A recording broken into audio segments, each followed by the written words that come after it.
You're listening to Interviews, the podcast that cracks the entrepreneurship code. I'm your host, Laurent Autin. I'm an entrepreneur, coach to entrepreneurs, and startup mentor with more than 20 years' experience running companies and advising entrepreneurs. Being an entrepreneur is the most difficult job there is. There are no practical guidelines. So join me every week and learn how you can better navigate your entrepreneurship journey and become an exceptional entrepreneur. This is episode 126.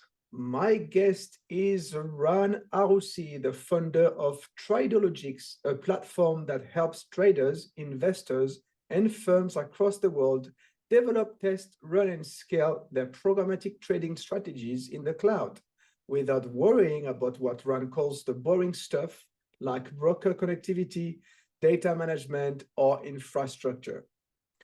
Tradologics isn't Rand's first adventure. He's what you call a serial entrepreneur. He moved from a one-person show to what he refers as a boom or bust business, building a team and raising 3 million US dollars along the way. Rand is also an avid open source supporter and contributor.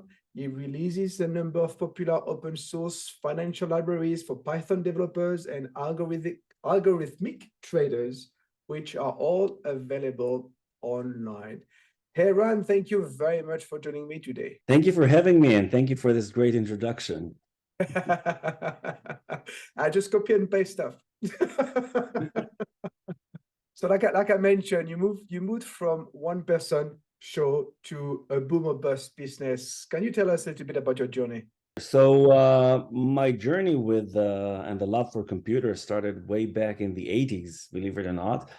I got my first computer for as a bar mitzvah present when I was 13, and I was essentially hooked ever since. That's 35 years ago. And throughout my adult life, I was kind of in and out. Throughout my teenage years, I was kind of in and out of interest in computers. You know, girls were more interesting back then. Uh, but when I officially became an adult, I was full, all in with the computer stuff, and I started with web design and development, and got my first customers at 1997 to build websites for them.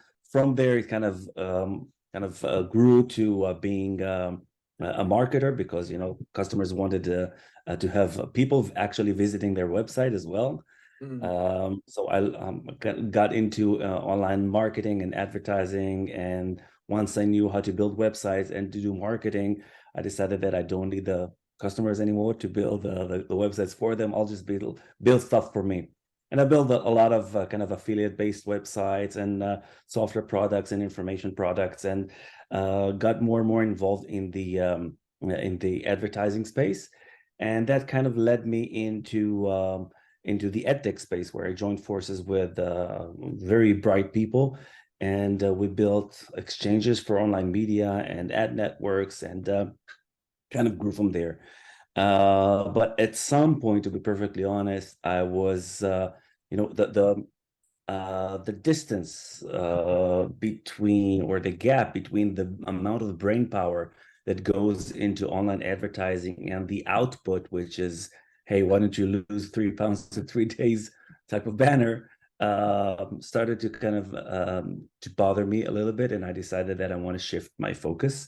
And trading was always kind of at the back of my mind, something that one day I'll try my hands with that, and it was a great opportunity. So about 10 years ago, I completely shifted my focus from the online marketing and advertising tech to trading. And I started developing a few kind of systems for trading. Very quickly, I learned that I'm not the type of person to trade, to sit in front of a chart and trade. This is just not in my blood. I don't have the stomach for it. And I realized that I need to automate everything. And from there, kind of grew into, develop my own system. just because I'm a geek and I need to know what's happening in the code. I wasn't able to use any any available libraries, software products out there. So I've created my own and released it as open source libraries, which, as you mentioned, people are using quite a lot right now. I think I'm having well over 500,000 installs every month for these libraries. But yeah, that kind of opened my mind, and introduced me to the whole individual or independent algorithmic traders out there. And I decided that I want to have like the dream system, the dream platform to allow me to do the trading, and I'm sure that other people will appreciate that too. And that's how Tradologics came to be. We wanted to and to have the vision of creating like an algorithmic trading operating system that allows you to kind of mix and match different products and services to build the platform that's right for your trading style. So that's my journey in what, 2 minutes, 3 minutes?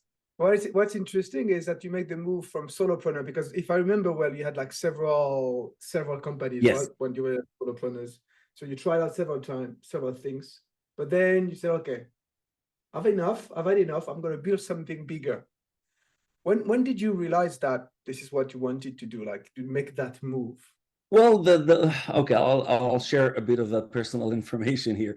About 7 years ago, my daughter was now 17 and a half, like full-on teenager, was diagnosed with leukemia, and we went through a rough period of 4-ish years, where essentially we weren't able to do any sort of work or generate any income. It was just, spending on making sure that that she's going to be fine. And gladly she's 100% okay today.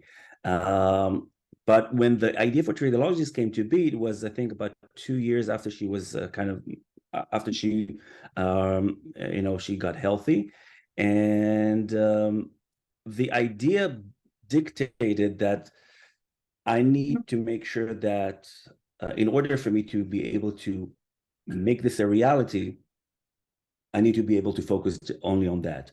And I looked at my bank account, which is quite empty at the time after the 4 years of taking care of her, and making sure that the family kind of keeps the same level of living.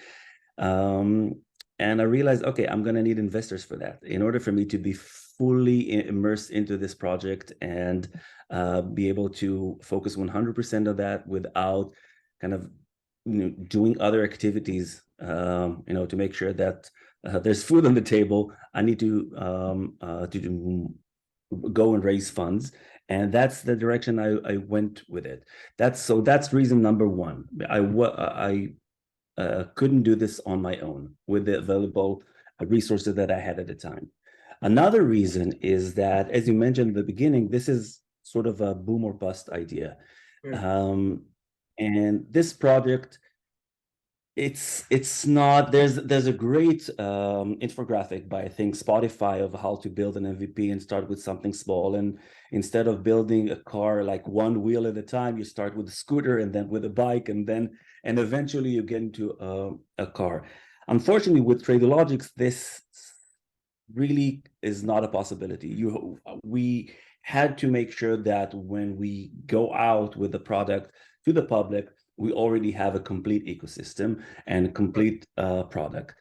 Because if we would have released it in pieces, hey, we have a backtest, that's nothing special. Hey, we have a Python library, that's not special. Hey, we also have some pricing data, that's not special. But once we integrate it into one ecosystem that allows you to do your entire trading on that system, on that platform, without going in and out of other platforms, that's what's unique about it. So we had to go big or go home. And we're closing in on year 3 of development. This is a continuous thing that we're doing.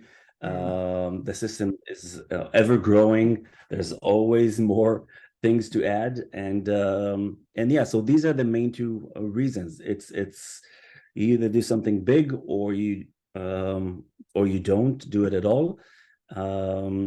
Yeah. So that's these are the two main reasons that I decided that this time is going to be VC backed and investors and employees and no more one-man show.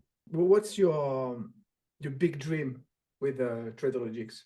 My big dream for Tradologics is to make it the de facto platform for anyone interested in doing any sort of algorithmic trading.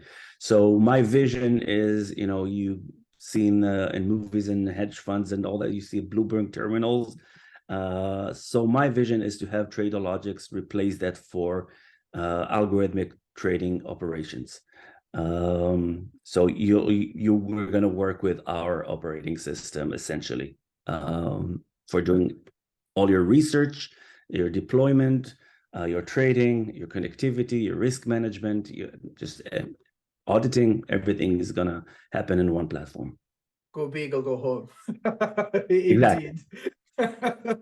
How long do you think it's going to take? Might as well go. It's still a possibility that we'll go home. It remains to be seen, but yeah, we're aiming for the big. How long do you think it's going to take to get there? If we're doing it correctly, my guess that we're going to start gaining some some momentum probably during this year. And to get to where I see in the vision, I don't know, 3 to 5 years, sort of. Before any kind of major fund that handles billions of dollars for other customers will even consider using a platform like Tradologics or any other new platform, they will want to make sure that you've been around and you are going to stick around for a while. So my guess is anywhere between 3 to 5 years, or my hope is that anywhere between 3 to 5 years, we're going to be added as one of the platforms to consider when these larger funds are considering switching. And so what's it's a journey, definitely a journey. It is a journey, definitely. And so I was about to ask you, what's the biggest challenge or biggest challenges to get there? Well, right now we're sort of finishing up with challenge number one, which was to build the platform. So we've created the platform. We released an alpha version and a beta version, and sort of like a 1.0 version. And about almost a year ago, we essentially scratched everything and started from scratch, based on what we learned. And I guess that a lot of companies are doing that. They know that their first version is sort of a learning experience rather than the final product. And that's exactly the stage that we're in. So we've redeveloped the entire platform to enable to be faster and work at more at a larger scale and be much more robust. This is people's money. You can't work 98% of the time. You need to work 100% of the time. So that was the biggest challenge so far.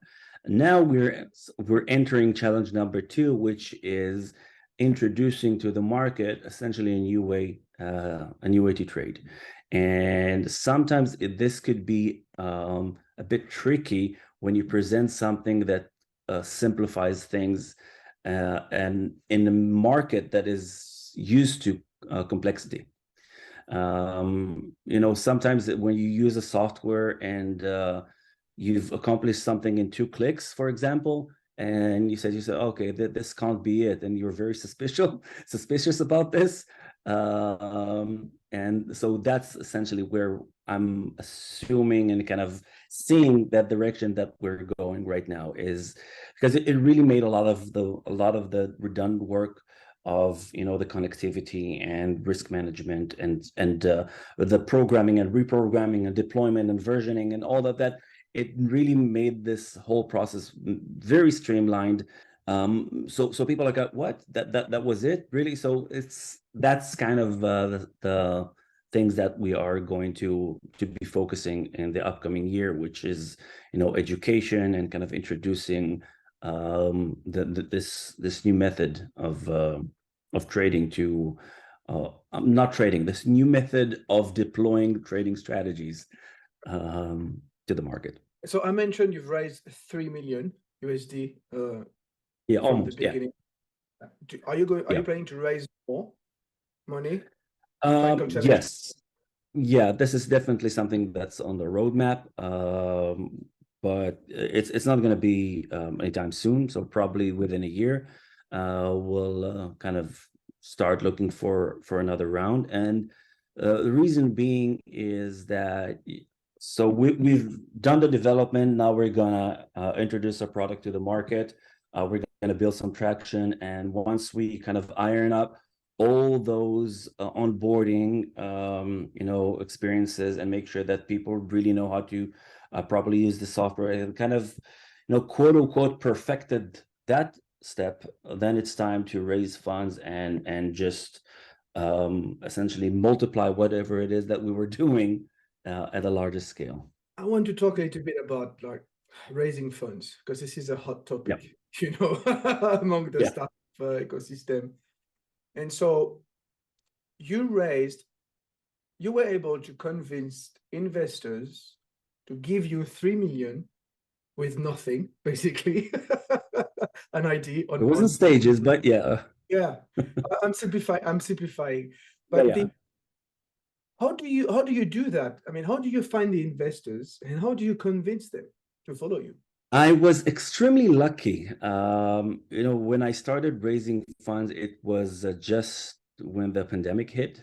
So it was like March of 2019. So or 2020, sorry, right when everything really started happening.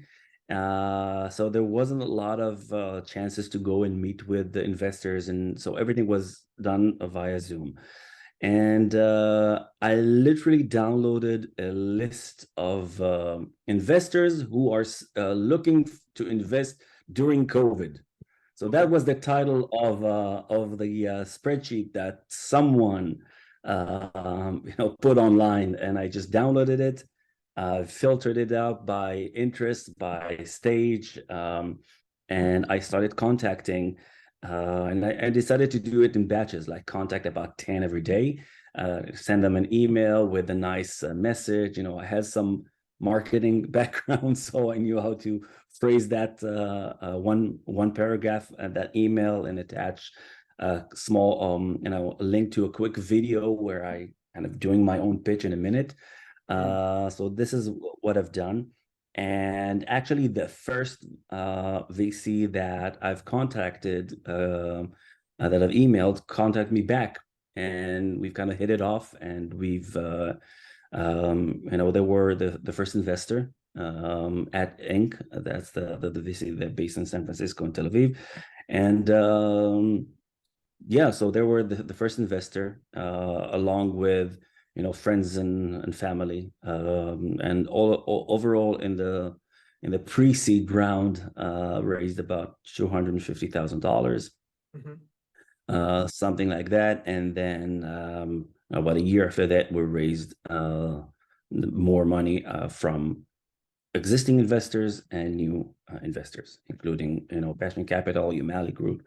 So these were our investors. But yeah, I was extremely lucky to really being able to get the initial funding from from friends and a VC that we were able to close literally within a month, but the decision was within about 2 weeks. We just needed to found the company and open the bank account. So the actual money arrived within a month, but the agreement upon it was about in 2 weeks. And I know that this is not your typical route that a lot of entrepreneurs find.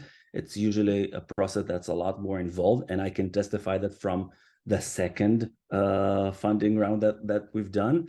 This took a lot more time, about 4 months in total, to be able to find the right investors and get the favorable terms.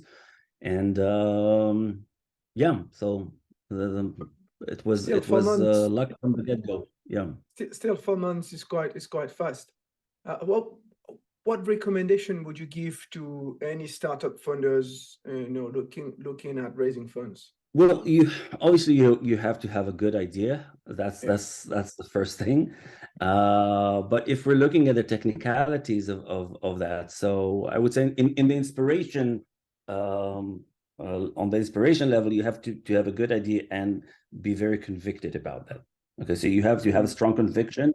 So when you pitch it, I mean that should pass through the video, that you really are going to go all in with that. So that's on the passion side of things. But on the technical level, it really makes a lot of difference that you make sure that you contact investors who are appropriate for your check size, stage, and vertical. So don't try to ask for too much. So that's another thing. If you look at YC, for example, however that they invest like I don't know, $100,000-$200,000 for about 6-7%.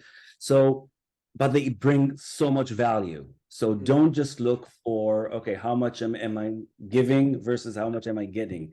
Because there's a lot of value to an investor other than the check that they're providing you with. So yeah, I would, in terms of tips, I'm kind of running all over the place, but in terms of tips, I would say make sure that you narrow the list as much as possible to make sure that you find the best fit. Don't ask for too much money. It makes it easier to give you $200,000 to get started than $1 million. Again, it's based on your stage, but if you're pre-seed, then $100,000 should be more than enough to get an MVP up and running. And on the marketing side, you should have an email that's very concise, great subject to catch the attention of whoever's reading it. Don't use a lot of buzzwords. Be very down to earth and polite, but friendly. I'm always using a very conversational tones in my emails, both personal and business. And I think that the fact that I've added a small video, it was literally 1 minute of a pitch. Okay, this is the idea, this is the vision, here are some screenshots here. And I think that when investors click on it, they see that it's only 1 minute, they're going to let it play. If it's going to be 15 minutes, I'm pretty sure no one's going to watch it, but they're going to give you a minute, You mentioned that VCs, they bring money, but they also bring value. Yeah. Can you give us examples of what sort of value you got from your investors? First, they have a lot of experience on how to do things properly. Not all the advice is great. Well, sorry, not all the advice that I've got was great. Not all the advice was appropriate for the stage I was in. Yeah. Okay, that's kind of but they do have a lot of experience of, okay, you should work with this law firm, and you should make sure that this and that is in your contract, and this is a great bank account, and this is a not so great bank account. I was actually about to open a bank account with SVB and decided against it. Good decision, and it was based on advice that I've gotten from investors that kind of said that make sure that your money is not in a single bank account. So I ended up closing my account with SVB like 2 years ago, and good thing. They do have a lot of experience in teaching you and essentially mentoring you of how to run a board meeting and how to, to manage teams. And they have contacts, so they can connect you with developers or other companies that can help you with the stuff that you don't necessarily need people in-house for that at that moment, from anything from payroll to video creation. Yeah, and they have also contacts with other investors as well. So once they feel that you're ready, you say, you know what, let's make an introduction and get you in front of other investors with our kind of blessing, which counts as a lot. If you get an intro from existing investors that is telling the new investor, I'm gonna go in to that round as well. We're just looking for more investors. It's easier to raise than just, open the yellow pages and look for a new investor. You've been an entrepreneur, either as a solopreneur and now like with the boom or bust. Yeah. Yes. What have you learned along the way? I mean, you've been at it for what, more than 20 years now? I'm sure you have had a lot of lessons. More, regretfully, I would say. Yeah. Yeah. What are some of the key lessons you've learned? You have to really want it. You have to really enjoy it, because I can honestly say that, and I can speak from a technical founder point of view. Okay, yeah, during a lot of times it would have been much easier for me to just go and get a project lead or a CTO position at another company and just the hell with this o'clock at the end of the day, and not take work with me. So at times it would have been the better choice. But the reason why I've never went that route is because it really is important to me that I'm doing things that I find interesting, that I feel ownership. So all these projects that I've done throughout the years are kind of my babies, and yeah, so that would be the reason why I've done that. Because as an entrepreneur, you are going to take your work with you. There's no time off ever. Not in vacation, not on weekends. There's no time off. Even if you're sitting in front of the computer or not, the gears still move inside your head. You're always working there. So and it could be stressful, but the only way for you to keep going is to love what you do. So if you don't have that passion, if you're saying it to yourself, I want to be an entrepreneur because I think I can make more money if like that, this could be true, but I don't think you're going to make it if that's the only reason. Because it's not easy. It's hard. It's never ending. But it brings a lot of satisfaction. So I guess you can say the same thing about having kids. It's extremely hard. It's frustrating at times. It's exhausting. But there are rewards in that. So that's why you keep doing that. I really like the way you call it, the boom or bust. So I want to go back. Of course, I wish that this business would boost. But what if it burst? Have you ever thought about that? Is that even a thought that you have? It's always a thought, but if it goes bust, it goes bust. All I can do is do my best, make sure to have a proper risk management around me, have a plan, let's call it A minus, because a plan B is not really so it goes bust. So now what am I going to do? I'm going to try to release it as an open source, or I would love to release it as open source. It's going to take a year to convert it into something that people can install by themselves.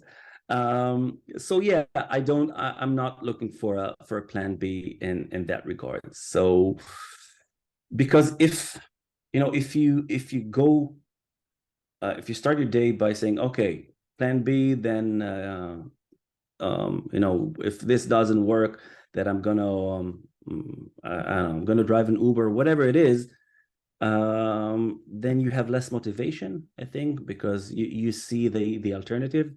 But yeah, it is what it is. If it goes bust, it goes bust. We'll figure out the way then what to do. It's interesting you talk about motivation. And sometimes as a solopreneur, I'm sure you can refer to that, it's difficult to find the motivation. Yep. Because you have to do everything yourself. But then I imagine myself working in an office and I'm like, nope, no way. Let's go back to what I love doing. Yeah, that's why I said you have to love it. You have to love it. Otherwise, you're only gonna experience the negatives. Yeah, would that be your one recommendation to other entrepreneurs or aspiring Oh, entrepreneurs? definitely, Yeah, definitely.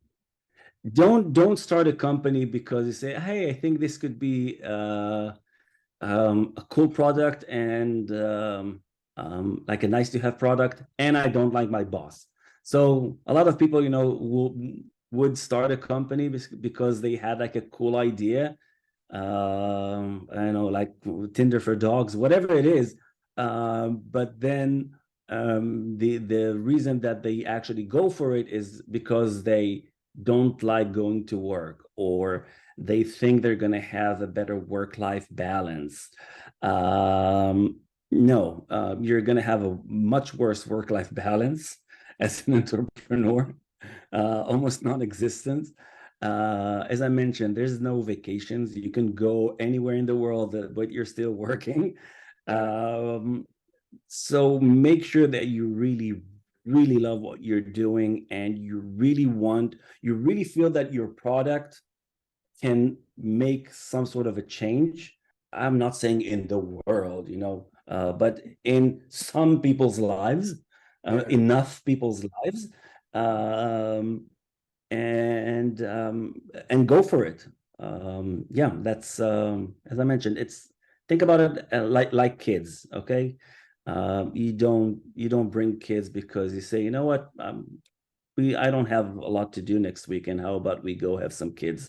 So that's that's not why you get them. You get them because you want to. You were talking about impact. Like you want your Yeah. product to kind of impact people. That's also Yes. a very, very important aspect of being Yeah. So there's like the big impact, which I'm not doing. I'm not curing cancer, and I'm not helping people, colonize Mars. But hopefully there will be impact in some people's lives, because either they'll be able to even get into this space because of the way that my software simplifies stuff for them, or they're spending less money and or able to be more profitable. So hopefully there's going to be some impact, and some in enough people's life in order for us to turn a profit. All right. Well, great conversation, Ran. Just one more question. If people are interested in knowing more about you, how can they contact you? Best way is just hop onto my Twitter or my website or my GitHub. So Tradologics.com, and find me as Aroussi on LinkedIn, Twitter, and GitHub. So I'm there. Again, thank you very much, Ran, for your time today. Thank you very much for having me. It was a pleasure. And thank you for listening. If you love this show, please leave me a 5-star review. Go to ratethispodcast.com/interviews cracking the entrepreneurship code and follow the simple instructions. It will help me inspire as many entrepreneurs and wannabe entrepreneurs as possible. I'll see you next time. Bye for now.